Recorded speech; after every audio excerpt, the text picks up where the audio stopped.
¿Qué tal, amigos? Buenas noches. Esto es Hablando Claro, desde la capital del estado de Veracruz, Jalapa de Enríquez. Hoy el tema es muy relevante, como todos los viernes que conversamos con ustedes, y tiene que ver precisamente con la situación en México de esta terrible pandemia que vivimos con temor, con angustia, pero sobre todo con graves consecuencias que se ven venir en materia económica. Hoy nos enteramos de una declaración por parte de la Organización Mundial de Salud, la OMS, donde señala que esta es una fase peligrosa a medida que se reabren los países que han estado en confinamiento. No podemos olvidar ni soslayar que en México, a partir del lunes antepasado, la mitad del país fue declarada con semáforo naranja, es decir, que se empezaban a reabrir algunas actividades esenciales para la marcha de la economía. A partir de esto, hemos visto el comportamiento de la curva de contagios en nuestro país, que por un lado las autoridades nos dicen que hay un aplanamiento de dicha curva, y por otro estamos viendo día a día cómo se comporta el crecimiento de los contagios. No está de más decir que al día de ayer se rompió el récord de contagios a nivel nacional.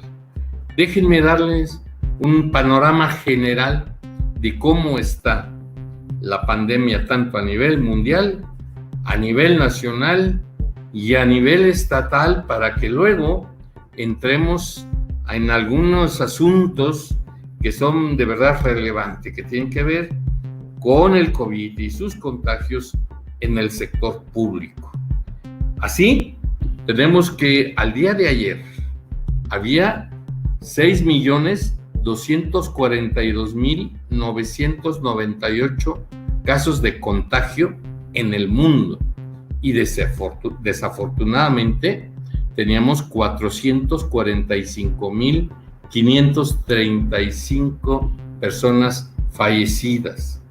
En este ámbito, Estados Unidos lleva la delantera con más de 2.200.000 contagios en su territorio. Brasil ocupa el segundo lugar con más de 970.000, y así se viene decantando Rusia, India, Reino Unido y España. Los casos a nivel nacional, ayer en el reporte de la Secretaría de Salud Federal, nos dijo que hay 165.459 casos. Un indicador que señala claramente la gravedad en la que se debaten los mexicanos. Y había un reporte ya de personas fallecidas por este virus de 19.747 casos. Es decir, que en 24 horas creció el número de contagios en 5.662, es decir, un 3.4% más con respecto a 24 horas antes. Esto, como señalaba al inicio, es un nuevo récord de contagios a nivel nacional. Había también al día de ayer ya una diferencia de 667 personas fallecidas, lo que significó un incremento del 3.13%.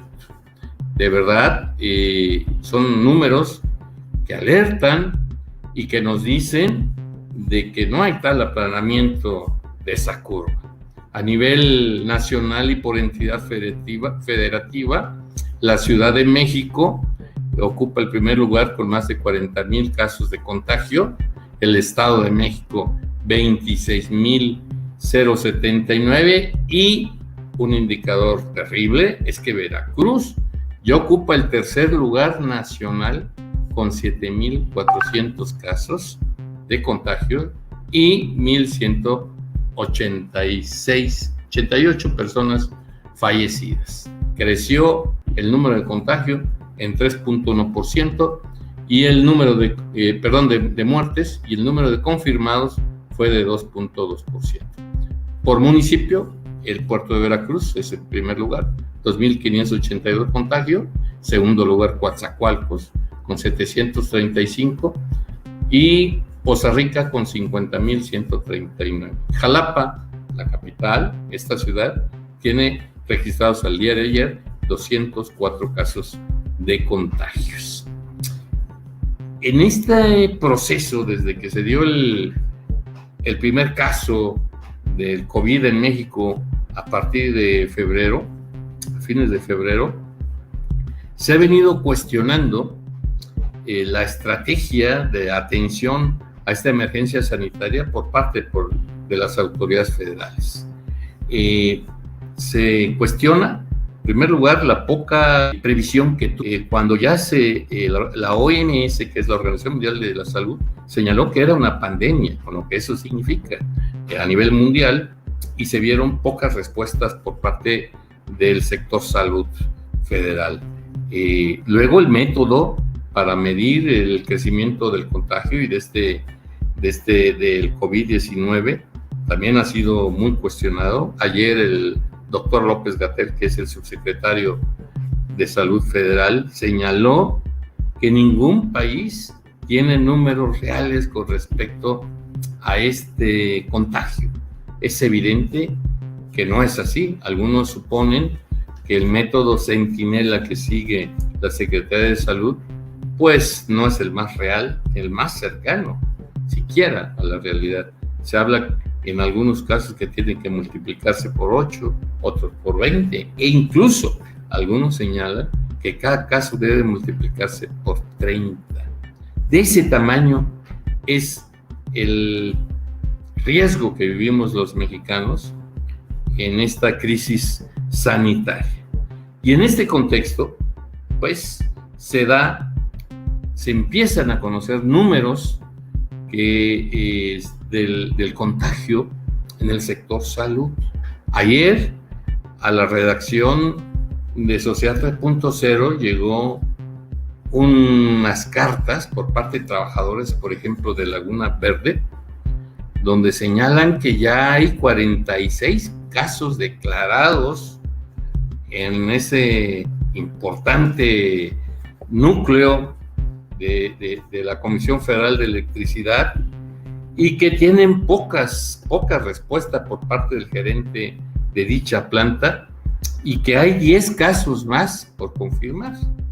Pero si ponemos en perspectiva este dato, de verdad que asombra y mucho lo que se está dando en el sector salud.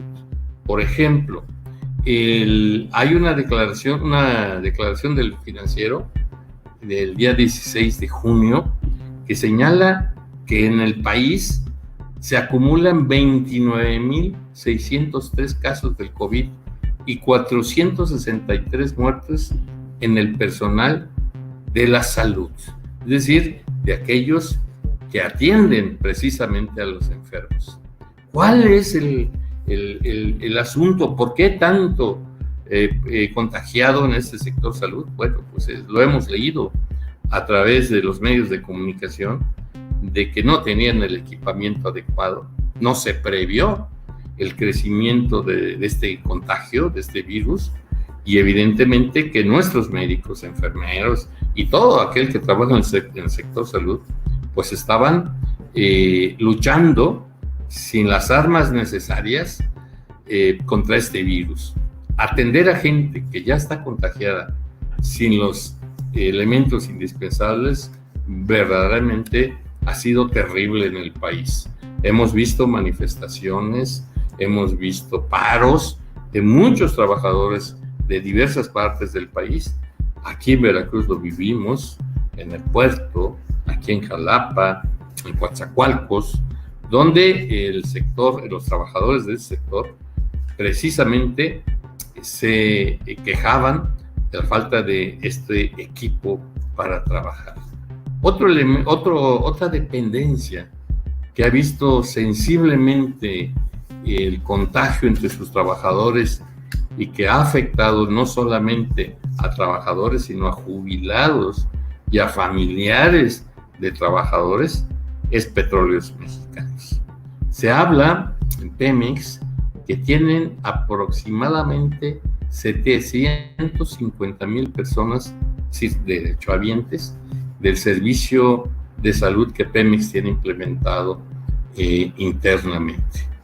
Se han registrado, señala la misma declaración de Pemex, 9,834 casos sospechosos y se han realizado 4,467 pruebas de diagnóstico, con los cuales se han logrado descartar, según esta declaración de Pemex, 1,897 casos y confirmar al interior de esta entidad paraestatal 2,570 casos, de los cuales 131 fueron de funciones de personal activo de la empresa, 162 personas jubiladas y 143 personas fallecidas.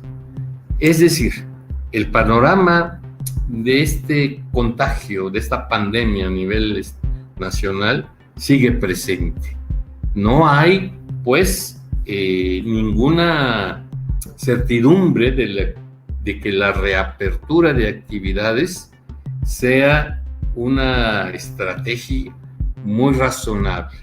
En China, que se supone que fue el primer país donde inició esta pandemia y que fue el primer país que se declaró libre de este virus, ha habido rebrotes. Hace unos días nos enteramos que en Pekín había 100 casos de este virus, de contagios de este virus, y que, por ejemplo, hoy declara la jefa de la Ciudad de México, la jefa de gobierno de la Ciudad de México, que se va para atrás las medidas de reapertura que ya tenían contempladas para la Ciudad de México a partir del próximo lunes. Pues el problema no está aplanado, ni controlado, ni domado, como dicen las autoridades. Mucho se tiene que hacer. Casi nos están dejando solos a los ciudadanos para que nos cuidemos solos, pero también es cierto que es necesario la reapertura de actividades económicas a nivel nacional. Entonces, tendremos pues que cuidarnos mucho, pero sobre todo exigirle a las autoridades sanitarias a nivel nacional y a nivel estatal que de verdad a nivel de Veracruz ha dejado mucho que desear las autoridades encabezadas por un secretario de salud que no se le ve por ningún lado y que tenemos que exigirle como ciudadanos de este estado que active protocolos de saneamiento, que realice estrategias más confiables para el retorno paulatino a la nueva normalidad. Este fue mi comentario de este viernes y le agradezco mucho el favor de su atención. Buenas noches.